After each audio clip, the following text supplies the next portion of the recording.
Alright group, so we did the first initial torque sequence of 22 foot-pounds, and now we have 45, and again, like I stated earlier, I do not have a torque wrench that actually goes that low, so I'm having to rely on my old Craftsman here to get the lower torque values. So go ahead, hold it as possible, or still as possible, and let's go ahead and go for it. So we're gonna go to 45 foot-pounds.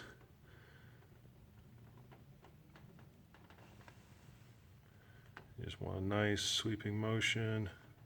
There's 30, 35. Jeez.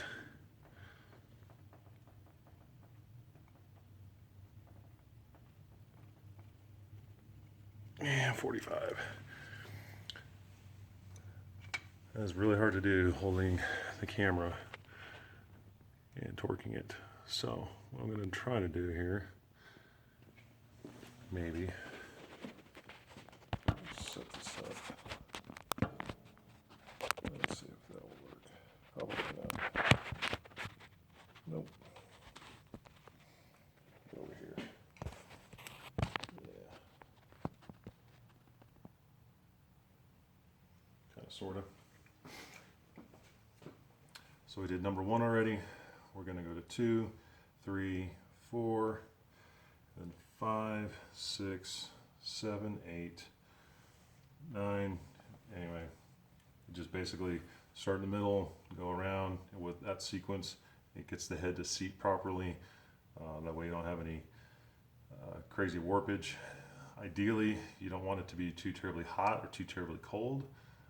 Right now in the garage it's probably about 52 degrees. It's a little cooler than what I like. Assembling critical components, I feel a little bit more comfortable about the 63 to 64. Building race engines take in a lot of different factors, you know, as far as the temperature, controlled room, and especially the humidity, because different components stretch. Now, this being cast iron to cast iron, I'm not too terribly concerned about it. And again, we're not building a 1,000 horsepower LS motor or a insane power stroke. So without further ado, let's go ahead and get started.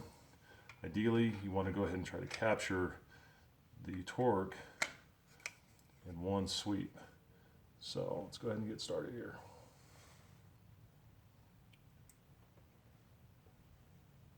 It's 30, 40, and 45. So 1, 2, 3. Again. Look it down.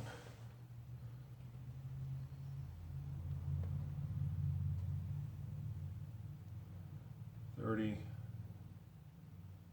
40. Come on, come on. And sneak up on it, 45. So that's that. Just keep on trucking.